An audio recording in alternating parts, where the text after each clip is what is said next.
নমস্কাৰ বন্ধুসকল, মই উৎপল ডেকাই স্বাগতম জনাইছো আপোনালোক সকলোকে।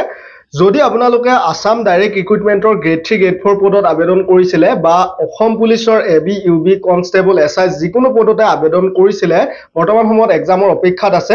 মই থাম্বনেইলখনত দেখিছে আপোনালোকে ৰিএপ্লাই আৰম্ভ হৈছে বুলি লিখি দিয়া হৈছে। হয়, কিয়নো ৰিএপ্লাই আৰম্ভ হৈছে বুলি আপোনালোকে ধৰিব পাৰে, কিয়নো বহুতো বন্ধু বান্ধৱীয়ে আগৰবাৰ বয়স হওক বা সাৰ্ভাৰ প্ৰব্লেম হওক বা কিছুমানে গমে নাপালে তেনেকুৱা ক্ষেত্ৰত আবেদন কৰিব ৰৈ গৈছিলে। গতিকে এতিয়া এক্সামৰ আগত পুনৰ আবেদন কৰিব পাৰিলে খুব ভাল হ'লহেঁতেন, কিন্তু এক্সামৰ আগত আৰু আবেদন যে হ'ব তেনেকুৱা কোনো কথা নাই।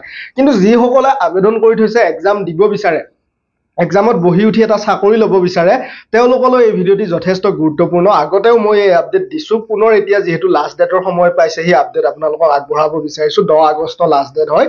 যদি আপোনালোকে আসাম ডাইৰেক্ট ৰিক্ৰুটমেণ্টৰ গ্ৰেড 3 গ্ৰেড 4 বা স্বাস্থ্য বিভাগৰ গ্ৰেড 3 গ্ৰেড 4 অসম চৰকাৰৰ যিকোনো পুলিচ হওক যিকোনো পদতে আবেদন কৰি ৰাখিছে, তেতিয়াহ'লে আপোনালোকে আপোনালোকৰ এমপ্লয়মেণ্ট যিখন চাৰ্টিফিকেট আছিলে 2 জানুৱাৰী 2024ৰ আগতে যদি আপোনালোকে ৰেজিষ্ট্ৰেশ্যন বা ৰেজিষ্ট্ৰেশ্যন যিয়ে নহওক 2 জানুৱাৰী 2024ৰ আগতে যদি কৰিছিলে, বৰ্তমান সময়ত কৰিব লাগিব 10 আগষ্টৰ আগতে। 15 আগষ্ট, কিন্তু মই 10 আগষ্ট বুলি এইকাৰণে আপোনালোকক জনাইছো, কাৰণ 15 আগষ্টলৈকে এমপ্লয়মেণ্টৰ চাৰ্ভাৰ অতি বেয়া হৈ যাব।